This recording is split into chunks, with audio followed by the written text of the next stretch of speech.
If I woke up tomorrow in 2026 with exactly $0 in my bank account, I would completely ignore almost every piece of business advice currently trending on the internet. For the last 10 years, the fundamental rule of making money was capturing attention. We were taught to build massive audiences, post relentlessly, and create infinite digital content. But according to new market data from global agencies, that model has quietly collapsed. We have officially entered what economists are now calling the inattention economy. Because synthetic intelligence can now generate perfect articles, flawless code, and endless digital tools for free, human attention is entirely maxed out. People are completely exhausted by the noise. The most lucrative opportunity today is no longer screaming the loudest in a crowded digital room. The real wealth is now captured by the people who help others tune the noise out. If I was starting from scratch today, I would build a business entirely based on removing cognitive burden. I would focus on the quiet, incredibly profitable world of trust arbitrage, which requires a completely different approach to the market. Chapter 1. The Rise of the Inattention Economy.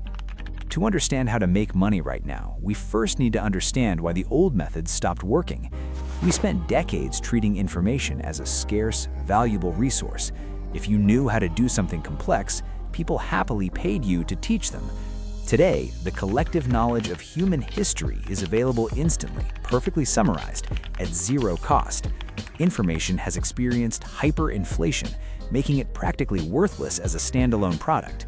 This creates a fascinating paradox for new entrepreneurs. Consumers are drowning in brilliant advice, yet they are more paralyzed than ever. This is the core of the inattention economy. The modern consumer does not want another 10-step guide, another optimization tool, or another dashboard to manage. They desperately want the privilege of ignoring their problems entirely. They're actively looking to buy their time and mental bandwidth back. The businesses generating massive cash flow right now are the ones acting as protective shields against the overwhelming flood of options. They do not add to the information pile, they confidently subtract from it, leading us to a highly specific business model you can launch this weekend. Chapter 2. Becoming a trust proxy. When people are paralyzed by a million optimal choices, they default to the only metric that machines cannot instantly fabricate. They default to verifiable human trust. If I had zero capital today, I would position myself entirely as a trust proxy for a highly specific group of people. A trust proxy is someone who takes on the exhausting burden of researching, filtering, and validating solutions on behalf of a client. Imagine a family trying to navigate the deeply confusing landscape of elder care facilities for a parent. They do not want an algorithmic search engine spitting out 50 perfectly optimized brochures. They want a real human being to visit the locations, look the nursing staff in the eye, and provide one single highly trusted recommendation. By stepping into this gap, you eliminate their decision fatigue entirely. You're not selling a physical product or a piece of software. You're selling profound emotional relief. You're offering the deep psychological comfort that comes from knowing a capable human being has the situation entirely under control. Delivering this level of comfort requires a specific operational advantage that only recently became possible. Chapter 3. The Agent Arbitrage Strategy. While the internet argues about which artificial intelligence model writes the best emails, massive consulting firms have identified the actual technological shift of 2026. We have moved from conversational systems to agentic systems.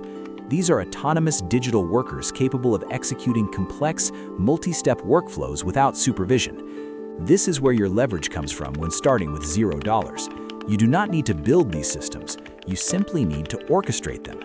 As a trust proxy, your job is to use these free agentic workers to perform the heavy analytical lifting in the background. If your business helps independent retail stores optimize their chaotic supply chains, you deploy digital agents to analyze shipping routes, negotiate vendor pricing, and manage inventory databases. But you never sell the software to the store owner. You sell the flawless, finished result. You use infinite digital labor to create a premium, unscalable analog outcome. The client only sees you, the calm, competent human being who hands them a perfectly resolved problem. This seamless integration of synthetic labor and human empathy is powerful, provided you apply it in the right physical location. Chapter 4. The Hyperlocal Advantage.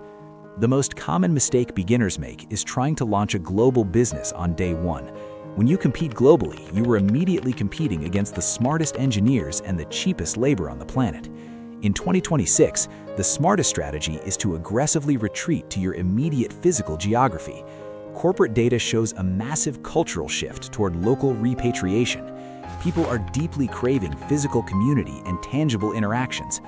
I would start by walking down my own street and talking to the local bakery owner, the neighborhood mechanic, or the regional logistics provider. These traditional businesses are the absolute backbone of the economy, and they are overwhelmed by the rapid pace of technological change. They don't want to hire an anonymous remote consultant from across the world. They want to work with someone who understands the local zoning laws, the regional weather patterns, and the exact cultural nuances of their specific neighborhood. By focusing on a 10-mile radius, you instantly eliminate 99% of your competition. You build a micro-monopoly grounded in actual geography, which naturally leads to the most important shift in how you package your services. Chapter 5. The Seamless Outcome Premium. In the past, the easiest way to make money online was selling advice. You would package your knowledge into a course or a consulting hour and tell the client what they needed to do. That era is completely over. In the inattention economy, giving an overwhelmed business owner a massive to-do list is practically an insult. If I was building my local business today, I would strictly operate on a done-for-you model. I would not tell the local landscaping company how to restructure their client routing. I would quietly restructure it for them, hand them the new schedule on a Friday afternoon, and guarantee their fuel costs would drop by Monday. People will pay a modest fee to learn a new skill, but they will pay an absolute fortune to have a frustrating problem entirely erased from their life. You must absorb all the friction of the process yourself. The messier and more complicated the problem is to solve, the higher the premium you can charge. Embracing this level of friction naturally filters out the lazy competitors, leaving the market entirely open for those who master one specific human trait. Chapter 6. Cultivating the Human Interface. With digital agents handling all the technical execution, your actual job description completely changes. You are no longer a marketer, a copywriter, or an analyst. You are fundamentally a human interface. The entire value of your business rests on your ability to perform the few tasks algorithms still cannot manage. This means looking a nervous client directly in the eye, actively listening to the fears they are not saying out loud, and shaking their hand with genuine warmth. It requires deep, unscalable empathy. When you sit across the table from a small business owner who is terrified of going bankrupt, no amount of perfectly generated charts will calm them down. They need to feel understood by another human being. Your ability to translate complex, terrifying technological shifts into calm, relatable, and deeply human conversations is your ultimate competitive moat. You become the warm, reassuring bridge between the cold efficiency of modern technology and the messy reality of daily life. Mastering this specific type of communication is the final piece of the puzzle, and it sets up exactly how I would spend my first 90 days. Chapter 7. The 90-Day Execution Plan. If the clock started today, my first month would be completely analog. I would spend 30 days visiting 20 different traditional businesses in my specific zip code, asking them solely about the bottlenecks that keep them awake at night. I would not pitch a single service. I would just listen for the recurring nightmare. In month 2, I would identify the single most frustrating problem shared by those businesses and use free agentic tools to build a comprehensive automated solution in the background. In month 3, I would return to those exact business owners and offer to solve their nightmare entirely for free, just to prove it works. Once I had 3 successful case studies of measurable emotional and financial relief, I would begin charging a premium for the guaranteed outcome. This approach requires zero initial capital, ignores all the fleeting internet trends, and relies entirely on human empathy, paired with invisible technological leverage. By refusing to add more noise to the world and choosing instead to be a quiet, effective solver of localized problems, you can build immense, sustainable wealth in any economic climate.